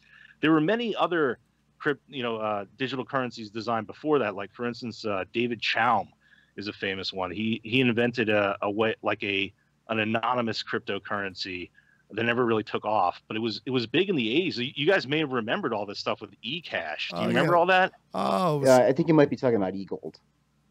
No. eGold was a different thing. It was somebody in the 80s, and this technology was ready to be adopted by a lot of banks. It allowed you to use. But they had a big problem with double spend back then, which is one of the problems that Bitcoin solved. Well, okay, that's no, I'm not sure about that one. But I mean, if you're talking about eGold, as far as I understand, the problem with eGold was that it was basically just destroyed by the U.S. financial authorities, and in my view, for good reason. Yeah, it was used for money laundering. But what is the Iron they were Bank? using it for child pornography and all sorts of nasty stuff. So yeah, the authorities went in there and just put an end to it. But what does the Iron Bank have to say? Like, if the Iron Bank gets cryptocurrency, Mersh Royce is Iron Bank. Oh, you sure? Yeah, we already had enough of that this season. Okay. I think I recall what you guys are talking about. It was in the 80s, an anonymous currency people would exchange. I believe it was called white gold, and it went right up the old. That was their Bitcoin. Yeah, but that had actual worth. The idea of cryptocurrency is not new, and they did try to do this back in the 70s and the 80s, but they had this problem of double spend. Which is where people would be able to spoof the system and be able to spend their digital currency twice. And this algorithm that's solved through Bitcoin keeps people from doing that. When you're solving algorithms, what you're really doing is you're verifying transactions. And the more systems that are hooked up, the more transactions are verified. I mean, you can see the register of Bitcoin transactions online. But that's essentially then you're basically a voluntary virus. It's like you're a bot. You're renting out. I don't think I could compare this with a virus, because a virus is a malicious piece of code that writes itself to other computers for the sole purpose of destroying something or stealing information. And as far as I know, I mean, at least from going through the Bitcoin code, this doesn't do any of that. It doesn't steal anything. It's not there to destroy anything. It's 100% voluntary, so I think virus is a bit misleading. Right. But what I'm saying is it operates almost like a bot, right? Like, it's got the same principle to it, except you're actually getting something in return. So instead of I'm just going to steal some of your processing power, you're basically renting out. You're basically. But I mean, you're subletting a piece of your computer. Yeah, but the different that renting out CPU space has been used for other things too, like solving medical problems, stuff like that, where you could voluntarily download something that would help process. PS3 had it actually when it first came out. Or SETI, if you recall SETI. Remember the SETI screensaver? Wait, so you could rent out CPU space in your PS3 and people would save lives? Yeah, for real. Fuck that. I'm not going to lag. Okay, well, you don't have to do it while I don't want people playing. calling me a noob. Sorry, little Timmy. You're going to have to die. Yeah, well, that's fair. Okay, because I'm trying to get my kill streak up. How ironic. So anyway. Do you count him in your kill streak? We've only got about probably 10 minutes of this, and then we got to do our little outro. So I want to give you guys each a couple minutes a pop. Matt, what would you say to any critics out there of Bitcoin or cryptocurrency? Not like critics of speculation in the pricing, but critics of it as a whole, such as Josh here. Well, I don't really look at Bitcoin so much as a currency as I do a commodity. And if you think it's a scam, if you don't want to accept Bitcoin, you don't have to. I mean, you have the freedom to not be involved at all. And if you're a merchant or you do stuff online where you will accept Bitcoin, I think, you should be able to do that. One thing about Bitcoin is that, yeah, you can use it for a whole bunch of nefarious things because it's almost completely anonymous, and you can get away with doing it, and you can launder money. But you don't need Bitcoin for that. I mean, you could do nefarious things with cash in your wallet, or you could trade gold or silver coins with other people for or you could open up a chain whatever. of strip clubs in the southeastern United States. Yeah, you could do all that. But one advantage to Bitcoin is that it allows merchants who don't have a lot of capital to process transactions online. It costs money to process credit cards online, sometimes an insane amount of money. There are transaction fees, there are weekly fees, monthly fees, there are report fees that a lot of these companies will charge you. And Bitcoin is one way for people to get around that. They could accept Bitcoin. It's almost instantaneous when it goes through, and they could sell it on the market. It also allows people who don't have access to banks, like people in Africa. If they have an internet connection in Africa, they could have Bitcoin, and they can, trade currency in that manner. And they don't have to go down to a bank because in some areas of Africa there are no banks. And for those of you in Africa that don't have any banks, don't worry. They got rid of Gaddafi, and they're going to get rid of a few more. So they're getting some banks. I like to find this magical place in Africa that doesn't have any banks but has internet. Seriously, the man tell me to mine Bitcoin. There are places where you have access to satellite internet in Africa. I've seen some pictures of people with spears on a laptop before. Well, that was kind of racist weird and hilarious. Okay, summarize for Josh here. Summary of your entire stance on this thing. Tell our listeners you got a minute or 2 minutes. I think to address some of Matt's points. For one thing, it's not a commodity because it's not backed by anything of value. So that's 100% incorrect.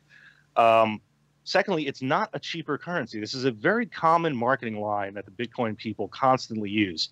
For one thing, there are transaction fees that are actually embedded into the transactions of the network. Secondly, for you to actually move Bitcoin to something where you can spend it, the amount of fees that happen between the time when it's on the network and when it becomes money in your hand is not only comparable to what you would see with virtually any payment system, it's far, far worse, much, much worse, because the credit processors and the payment processors have to absorb the legal risk of moving Bitcoin into real cash. There's all sorts of laws that we need to abide by. For instance, know your customer and anti-money laundering and all sorts of things like that. So virtually both of the things that he had outlined as being positives for Bitcoin are not true, and they're very, very common marketing lines. So I'm just going to stick with whatever I had said before. It's a scam. And it's an insider Ponzi scam. And the reason why it's become so big is because it's a new technology, and they found a way to evade the authorities. My advice to virtually anyone: stay away from this thing. I've seen people get involved in this thing, and suddenly they're on the wrong side of the tracks, the wrong side of the law. It's not worth it. It really isn't. Wow. All right. Well, I want to thank both of our awesome guests tonight. I don't even know. Are we going with Stuart? For code reasons? That's fine. Okay, well, I just, I don't know, because he's got, stuff. Do you want to promote anything? Yeah, you guys have anything you want to plug? I do not. You guys suck. Not currently. I have a couple of projects in the works, and maybe I'll update. We'll have you guys on again for sure. I mean, I really did like. Yeah, look forward to hearing more of these guys, because we need, you guys got some big brains on you. Look at the big brains I do respect his opinion. It's all really valid, but I will respectfully disagree. I don't think necessarily an object is what makes somebody do illegal things. It all depends on the choices that a person makes. Also, can I make a prediction for the future of this show? That this will go down in history as probably the most polite debate. Yeah, I was going to say, it's so nice having a debate where people aren't screaming at each other. Literally two grown-ups talking about something. And disagreeing. I'm actually in agreement. Listen, and I'll reciprocate those comments too. I mean, he seems like, he has some awareness of what's going on, which is better than 95% of the people that are these. I mean, you talk to the average Bitcoin booster and you really look at who he is. It's like he was a musician a year ago. You know, these kinds of people, guys who just stumble into this field because it's a quick buck. I don't really see him as being one of those people. He seems far more reasoned than the average Bitcoin idiot. Didn't those whatever stupid twins try to get into it too? The Facebook twins, the Winklevoss. Yeah. Oh, I thought you were talking about the Bogdanovs. No. What they wanted to do is they wanted to. You know what an ETF is? No. Exchange traded fund. So now I know. It's that's kind of financial instrument that lets you purchase. It's like a mutual fund. You buy like a group of stocks or something, right? Was that it? It's similar to a stock, but it's not really a stock because it's not part of a real corporation. But that's probably all your listeners need to know. So what they tried to do is make an ETF for Bitcoin. And what that's going to do is going to let your average American 401k schmo start putting money into this network. And all the good guys were saying, no. And then you had the I don't know, the Illuminati or something in there that were pushing this thing forward, trying to get it approved. And I believe it was killed. It was torpedoed, although it never seems to want to go away. Like these two just don't seem to want to disappear. I would never recommend doing that. Well, look, see, at the end, you guys agreed on something. Thank you guys for being on. We really do appreciate it. Thank you so much, Stuart and Josh Z. And we'll be in touch, guys. I want to have you guys on for other segments. Thanks for having me. Welcome. That was good. That was actually, seriously, do not, folks, for those of you that listen to this whole thing today, don't think that future debates on this show are ever going to be this reasoned and calm. I knew that this one would be, because I know that I'm probably the only guy, as I said earlier, that knows both of these guys. And I was like, they're both fucking totally opposite opinion on this, but they're both literally the same guy, which is why I wanted to have them on, because they're two they're two non-idiots discussing something they knew a lot about, which had two different opinions. See, America, that's what you were supposed to be doing out there. This is how America works. Yes. Come on. You talk. You go, well, respectfully, I disagree. And I choose to live my life this way. All right, well, chip, sir. And that's the end of it. So I thanks a lot again to Stuart and Josh Z for that one. That was enlightening. And again, and I agree with you. If we could have more people reasonably talk like this, and by the way, you have to understand, off air, they're completely opposite on Bitcoin. But they were able to talk and reason it out. And I think that's what we got to take away. And that's what we want to do when we go to this Juggalo March up there, too. We're not going there to shit on people. We're not going there to scream at people. We're going to have fun. We're going there to prove that there's normal people on all sides of this. And not everyone is either a hate-filled Nazi or a fucking cuck, There's a middle ground where the most of the world lives in. Now, of course, Mike and I obviously... To be fair, though, there are a lot of Nazis and cucks, too. There is. We're not saying there's not. They are out there. We're not saying there's not. But we're saying that not everybody is. And honestly, hopefully to prove that it's a fucking minority. Yeah. And if you are a cuck and you're listening to the show, I'll totally fuck your wife. Yeah. And if she's a juggalette, let us know, because we need one of those coming up. So Patreon, search for We're Not Sorry. Well, or you go to paypal.me/Mersh Comedy. That's where we're doing all the road doc stuff. Right, that's for the DC stuff. And then for our show, Patreon/We're Not Sorry. Give $1 a month. Whatever. You can do whatever you want. Yeah. And we're going to have a lot of exclusive posts and more stuff. Guests. And we're going to be bringing guys like Josh and Stuart back for, and they're also going to be writing articles and stuff for us. So it's going to be cool. Check it out. Thanks for listening today, kids. Man, that was a lot of fun. I'm really...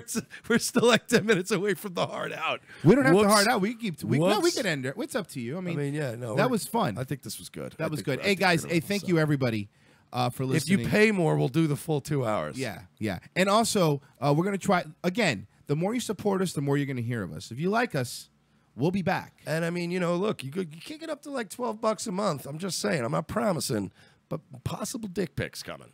You know what? I'll promise them. I'll promise. I will promise them.